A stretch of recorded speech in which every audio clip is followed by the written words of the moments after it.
Ya, si no te parece lo contrario, nos metemos de lleno en la temática que hoy has traído. Exacto, arrancamos como siempre con el cuento que dice El sendero del bosque. En el denso y luminoso bosque de la mente vivían miles de millones de pequeños jardineros, llamados neuronas. Su trabajo principal era cuidar los senderos, por donde caminaban los pensamientos. Durante años, cada vez que Mateo sentía miedo o inseguridad, los jardineros construían una autopista ancha y pavimentada hacia ese sentimiento de miedo. Como era el camino más transitado, el bosque entero parecía inclinarse siempre hacia el mismo lugar oscuro. Cada vez que Mateo intentaba algo nuevo, las neuronas le decían: «No vayas por ahí, es muy difícil».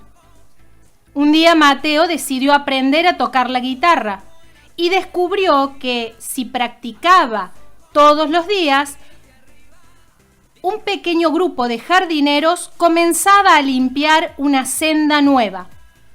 Al principio era difícil. Las ramas golpeaban y la maleza dificultaba el paso. Pero con paciencia y repetición, los jardineros cortaban arbustos y allanaron el terreno. Con cada acorde, el nuevo sendero se ensanchaba y el camino viejo, al no ser tan transitado, comenzó a llenarse de hojas y a desdibujarse. Los jardineros demostraron que el bosque nunca fue de piedra. Era maleable, cambiante y estaba vivo. Mateo comprendió que sus hábitos no estaban tallados en roca. Con cada pensamiento, acción o aprendizaje, tenía el poder de trazar un mapa completamente nuevo. Muy bien, Mateo y sus neuronas. Y sus neuronas. Bien. Esto de crear nuevos hábitos, claro, ¿no? Qué exacto. importante que es. A eso nos lleva la y temática. a eso nos lleva justamente esto de diseña tu mente y transforma tu vida, ¿no? Cómo Claro. podemos diseñar, ¿no? Estos pensamientos, cómo le podemos... Y esto es importante porque siempre pensamos que el cerebro es rígido, ¿no? Claro. Y como decía, están tallados los pensamientos en roca, ¿no? Y qué Claro. simbólico que es esto, Sí, ¿no? sí, tal Porque cual. de verdad pensamos que el cerebro es así, rígido, como una piedra. Claro. Y Uno en no, realidad... no toma dimensión, No. De todo lo que se puede hacer desde ese Exacto. espacio nuestro, ¿no? Exacto, todo lo que podemos lograr con nuestra mente, ¿no? Si sabemos trabajar, si identificamos, ¿no?, ciertos pensamientos. Y esto a nivel biológico y psicológico aparece, yo siempre escuché esto de las raíces amargas o raíces de amargura, cuando guardamos un pensamiento y genera, ¿no?, esto del dolor, porque ese pensamiento está conectado con algún trauma, con alguna herida, y ocasiona resentimiento, rencor, y siempre pensamos en esto que como de alguna manera se van formando esas raíces de amargura, Claro. ¿no?, ese rencor. Y pensamos, yo siempre lo hablo y cuando estuve investigando sobre esto, fui preguntando a distintos, como haciendo como una encuesta mía, ¿no? Ajá, sí. Particular. Sí, y fui sí. preguntando, Ajá. ¿dónde crees que se producen estas raíces de amargura cuando guardamos ese resentimiento? Y todos me tocan el pecho. Claro, claro. Todos dicen acá, en el corazón. Sí. Y en realidad no es ahí. En realidad es en la mente. Porque Albert Ellis decía que surgen los pensamientos primero y en base al pensamiento surge la emoción. Y después surge la acción. Claro, sí. Entonces, Sí, la génesis está en nuestra mente. en nuestra mente. Entonces ahí se generan.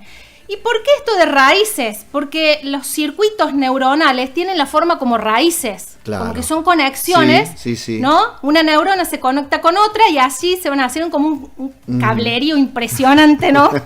Sí, claro. Aquellos que saben de electricidad, Claro. de inmediato se hacen la imagen, ¿no? Y a veces esas neuronas hacen un chisporroteo bárbaro. Exacto. Pero forman de alguna manera un canal, ¿no? Una vía neuronal, un circuito, y va siempre por ese mismo lado. Claro. Entonces, frente a un pensamiento que está conectado con una herida, con un trauma, siempre va a generar dolor, siempre se revive ese mismo trauma. Entonces, lo importante es de cambiar ese pensamiento, porque si hubo algún abuso, si hubo algún acto, alguna pérdida, algo que me dolió muchísimo y que se produjo un hueco, claro, ¿no?, en nuestra mente, una herida tan grande, un trauma, eso cada vez que yo vuelvo a tocar el tema, se revive nuevamente. Entonces la importancia, claro, ¿no?, de identificar esto. ¿Cómo funciona el cerebro? Está la creación del camino, que esto tiene que ver con la plasticidad. Y cuando yo hablo de plasticidad, me acuerdo de los dibujitos animados que eran de plastilina, los plasticines, sí, que veían mis hijos, claro, ¿no? Los plasticines, que eran como muñequitos, sí, sí, ¿no?, de plastilina. Y esa es la idea que tenemos que tener, que así es nuestro cerebro, ¿no? Como plastilina, que pueden tener otra forma. Claro, y pueden, ¿no?, moldearse, ¿no? Exacto, que no es algo rígido y estructurado, sino que puede moldearse. Cuando se repite esta acción, ¿no?, que recién hablábamos, esta acción de este pensamiento que genera esta emoción de tristeza, de angustia, se produce como una autopista, para que no nos quede bien identificado el concepto. Graficarlo un poco. Exacto. Es como una autopista, ¿no? Nosotros nos subimos a la autopista y vamos siempre, y vamos, como en piloto automático, ¿no? Claro. Porque sí, sabemos que ese es el recorrido. A velocidad crucero. Exacto, exacto. Entonces, de alguna manera, así vamos en piloto automático en nuestra mente y vamos por ese sendero, por ese camino. Entonces, ahí está de identificarlo, ¿no? Y ahí va la otra parte, que es la memoria emocional, que es la estructura del cerebro como la amígdala y el hipocampo, que graban profundamente el dolor, el rechazo o la injusticia. La amígdala y el hipocampo están en la parte del cerebro, la parte del sien, y digamos detrás de las orejas, ¿no? Bueno, encima de las orejas, perdón. Encima de las orejas y en la parte de la sien, pero bien profundo en el cerebro. Claro. La amígdala está adelante y el hipocampo está atrás. Pero allí es como para que no importa tanto concepto, pero lo importante es saber que está bien profundo en el cerebro. Claro. Y que allí se guarda algo que ha sido tan dañino para nosotros. Entonces no es tan fácil el acceso. Claro, sí. ¿No? Está bien guardadito. Sí. Y eso, como algún trauma, está guardadito ahí y genera dolor. Claro. O sea, allí se produce el dolor. Entonces, lo importante es que identifiquemos esto, porque allí pasa también algo físicamente. O sea, uno pienso en esto, en este pensamiento que me genera dolor, automáticamente viene la tristeza, la frustración, ¿no? A veces el enojo, la ira por algo que pasó que fue injusto. Claro. Y entonces no salgo de ese círculo vicioso. Sí, sí, sí. Y eso ocasiona problemas en nuestro físico, ¿no? Porque se liberan hormonas, ¿no? De estrés, el cortisol, la adrenalina, y allí se produce el estrés crónico, ¿no? Y el cansancio, el agotamiento, la falta de descanso en la noche, porque seguimos y seguimos rumiando sobre un pensamiento. Claro. Entonces se produce, por eso es tan difícil salir de ese pensamiento rumiante, porque se producen efectos en nuestro cuerpo. Claro. Y eso no es tan fácil bajarlo o volverlo a la normalidad, ¿no? Ahora, ¿cómo hacemos para romper estos circuitos?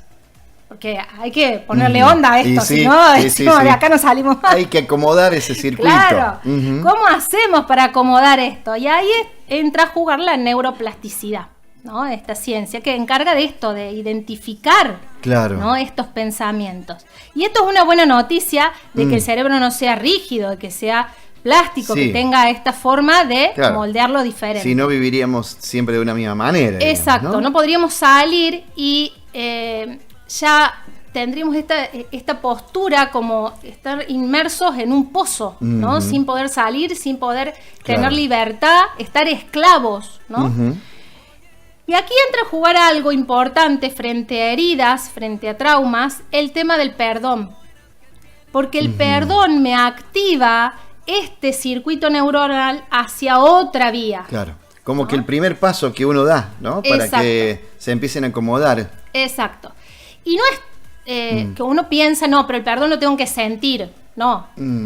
Pasa siempre que, volvemos a lo que decíamos antes, primero es el pensamiento, después genera la emoción. Entonces, si yo espero que venga la emoción, o sea, que yo tengo que sentir que tengo que perdonar, no lo voy a sentir nunca. Claro. Porque tengo que cambiar el pensamiento. Y el perdón no tiene que ver con el otro, tiene que ver conmigo. Yo quiero ser libre de este pensamiento que me tiene atormentado, ¿no? Entonces es soltar. Es decir, esto ya no tiene más que ver conmigo. Pueden haber cometido un error, puede haber sido grave, puede haber sido injusto, pero yo tengo que soltar eso, liberarme y dejar de hacer foco en el otro, en el que me agredió, y hacer foco en mí, que quiero sanar. Claro. ¿No? ¿El perdón es manifestárselo al otro? O... A veces sí, a veces no, porque a veces puede que la persona no esté más. Claro. O puede que sea riesgoso acercarme a esa persona. Claro. Entonces, a veces puede sí ser se más puede. como interno, listo, lo perdono y sigo con lo mío. Porque en realidad tiene que ver con uno, ¿no? Entonces, a veces sí, depende del vínculo, ¿no? Depende de la relación, si es alguien muy cercano. Y bueno, a veces se puede, ¿no? Independientemente de que el otro reciba o no le interese el perdón. Eso también, claro. Claro. Sin importar el resultado de la persona que lo va a recibir. Exacto. No tiene que ver con el otro, tiene que ver conmigo. Claro. Yo quiero ser libre de eso. Claro, ¿no? En un contexto ideal, bueno, debiera sentirse verdaderamente y que el receptor te lo acepte. Exacto. ¿No? Y ahí va también el tema de que a veces no se puede reconstruir la relación. ¿No? A veces sí, que eso es lo ideal, ¿no? Claro. Que pido perdón, me piden perdón, o sea, se hace eso y se vuelve de nuevo a la relación. Se hace más fácil ese proceso interno que estás trabajando. Claro, pero a veces no, porque está en riesgo el cuidado personal. ¿Y qué pasa con el perdón también? Dejo de hacer foco en el otro y aparece el autocuidado. Claro. Dedico tiempo para mí, para cuidarme. Debo estar a salvo. Una de las cosas importantes que identifica el cerebro es si es algo peligroso o no peligroso. O sea, el cerebro es una máquina, ¿no? Y por ahí pensamos, ay, si esto, mi cerebro lo identifica como... No, identifica si es algo peligroso o no peligroso. Claro. Entonces, en base a eso va a dar la orden de que el cuerpo reaccione de acuerdo a ese pensamiento. Entonces, si yo sigo rumiando, mi cerebro va a identificar alerta continuamente. Exacto, claro. ¿No? Entonces, va a elaborar cortisol por las nubes, adrenalina por las nubes, y eso va a repercutir en todo el cuerpo. ¿No? Entonces, ahí está esto de identificar. ¿Y por qué nuestro cerebro identifica si es algo peligroso o no peligroso? Porque es la supervivencia. Está creado para protegernos. Entonces, si hay algo peligroso, debo actuar. Sí. Si algo que es no peligroso, entonces debo descansar. Entonces, el cerebro está capacitado y formado y diseñado para eso, ¿no? Entonces, eso es importante saberlo. Bueno, la atención consciente, eso es importante para arrancar estos pensamientos del cerebro. Identificar conscientemente.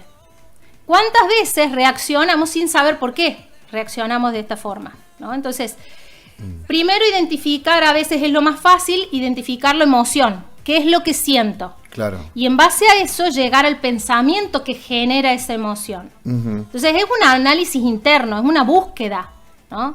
Si yo me siento y no quiero trabajar en mí, y es imposible que yo salga de esa situación. Claro. ¿No? Y a veces digo, bueno, busco en terapia, y está perfecto buscar una ayuda, es lo ideal, buscar una ayuda, un terapeuta, un coach, un psicólogo, a veces un psiquiatra, si se necesita bajar estos niveles que a veces no es simple, claro, ¿no? Porque si estoy acostumbrada a manejar niveles altos de estrés, es difícil a veces bajar por mi cuenta. Claro. Necesito algún medicamento que me ayude. Claro, ¿no? Lógico. Sí. Entonces, es lo ideal, lo buenísimo, lo que realmente es lo indicado, Pero si yo no estoy dispuesto, si no hay una voluntad, claro, tampoco ese medicamento te va a ser útil. Voy a tener resultados, ¿no?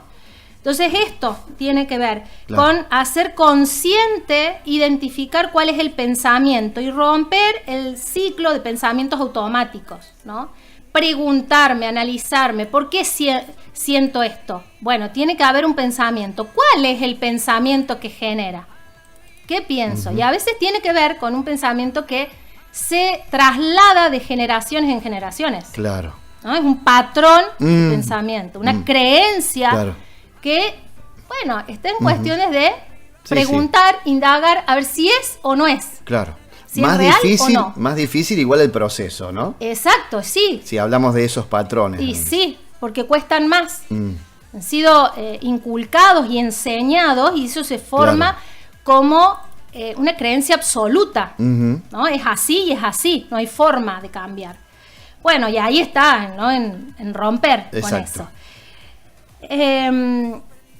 Esto de cómo podemos potenciar, ¿no? Esto de identificar y de lograr estas nuevas conductas, ¿no? O estas nuevas conexiones neuronales, ¿cómo hacemos para potenciarlo? ¿Cómo hacemos para que eso se logre? Claro. Bueno, lo primero es el aprendizaje constante.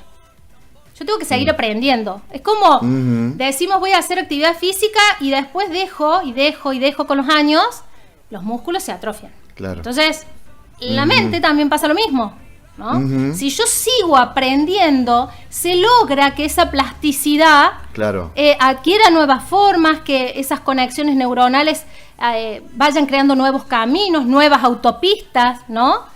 Eso va a llevar un tiempo, sí, va a llevar un tiempo. Es como, yo me imagino, ¿no? En esto de la autopista, ¿qué cosas se requieren para crear una autopista? Y bueno, los materiales, la mano de obra y el tiempo. Claro. Entonces, no es sencillo en nuestra mente. Se va a tener que invertir. Claro.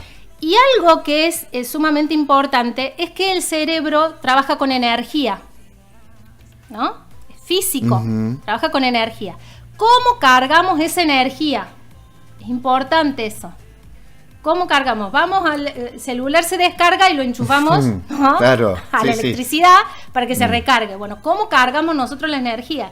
Con descanso, con la alimentación, con la hidratación y con la actividad física, ¿no? Sí. Entonces con eso se recarga. No esperemos modificar un circuito neuronal si no tenemos recargado el cerebro. Y qué importante estas 4 cosas que dijiste, ¿no? No hay forma, no tengo la capacidad neuronal para hacer ese cambio. Entonces tengo que recargar la energía, la capacidad energética de mi cerebro. Claro. ¿No? Es importantísimo esto. Bueno, y dijimos esto de ir aprendiendo continuamente. Y escuchamos esa frase continua, pero yo ya estoy viejo, ¿para qué voy a aprender nuevas cosas? Yo no aprendo más. A esta edad. Y bueno, son creencias, ¿no? Porque siempre se puede. A veces no en lo grande, pero a veces pequeñas cosas. A veces el leer, el estudiar un nuevo idioma, un instrumento. A veces el incorporar nuevas cosas. Claro. Vemos que acá se han incorporado nuevas cosas. Sí, en el estudio. Y bueno, entonces eso es pequeñas cosas que a veces son grandes, ¿no? Y que implican un cambio de conexiones neuronales. Esto. Bien. Bueno, el ejercicio físico que recién lo decíamos tiene que ver con una producción de BDNF, factor neurotrófico derivado del cerebro. Lo dice mucho en las redes sociales Marian Rojas Estapé, que es psiquiatra, habla mucho de esto. Que tiene que ver con una proteína que actúa como fertilizante para las neuronas. Ah, mira vos. Entonces, la actividad física produce ese fertilizante para las neuronas. Sí, sí. Si a eso le sumamos que vamos con un grupo de amigos, que lo disfrutamos, que nos reímos. Claro. Bueno. El combo perfecto. El combo perfecto. Entonces el disfrute, aparece el sentirme bien, el sentirme relajado, el que no sea una presión el ejercicio porque lo voy disfrutando con otros. Claro. Se festejan los logros, te reís de las cosas que se hacen mal. Sí. Entonces Sí, sí. Allí... ¿Cuánto cambiamos, no? Exacto. ¿Cuánto cambiamos? Y en eso se produce, ¿no? ese fertilizante, claro, esa proteína para las neuronas. Entonces Mirá, allí es más fácil cambiar ciertos pensamientos. excelente. Y bueno, y la repetición consciente continuamente para lograr cambios de hábitos se tiene que repetir conscientemente. Y termino con el pensamiento que eleva. A ver. Dime cuánto inviertes en modificar un pensamiento y te diré cuánto disfrutas de la vida. Hermoso. Pensamiento que resumen todo. Repetilo. Lo vuelvo a repetir. Sí. Dime cuánto inviertes en modificar un pensamiento y te diré cuánto disfrutas de la vida. Excelente pensamiento.